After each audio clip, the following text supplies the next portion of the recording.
मैं भारत के नागरिक के रूप में पैदा हुआ, न कि अछूत। CJI BR गवई ने ऐसा क्यों कहा? चीफ जस्टिस BR गवई ने कहा कि हाशिए पर पड़े समुदायों के प्रतिनिधि आज भारत के कुछ सर्वोच्च संवैधानिक पदों पर आसीन हैं, जो डॉक्टर BR अम्बेडकर के समानता, स्वतंत्रता, न्याय और बंधुत्व के दृष्टिकोण के अनुरूप है। न्यायमूर्ति गवई ने लंदन के ऐतिहासिक ग्रेज इन में गुरुवार शाम को भारतीय संविधान के 75 वर्ष पूरे होने के अवसर पर विशेष व्याख्यान दिया। इस दौरान उन्होंने संविधान के मुख्य वास्तुकार के रूप में डॉक्टर अम्बेडकर की स्थायी विरासत पर प्रकाश डाला। अम्बेडकर ने एक सदी से भी पहले ग्रेज इन से ही बैरिस्टर की उपाधि प्राप्त की थी।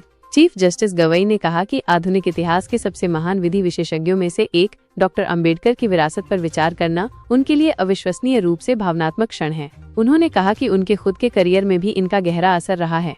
CJI ने कहा कि अम्बेडकर की तरह ही हाशिए पर पड़े दलित सामाजिक पृष्ठभूमि वाले विभिन्न प्रतिनिधि आज देश के कुछ सर्वोच्च संवैधानिक पदों पर विराजमान हैं, जो बाबा साहब के भारतीय समाज के सभी वर्गों के लिए समानता, स्वतंत्रता, न्याय और बंधुत्व के दृष्टिकोण को ध्यान में रखते हुए काम कर रहे हैं।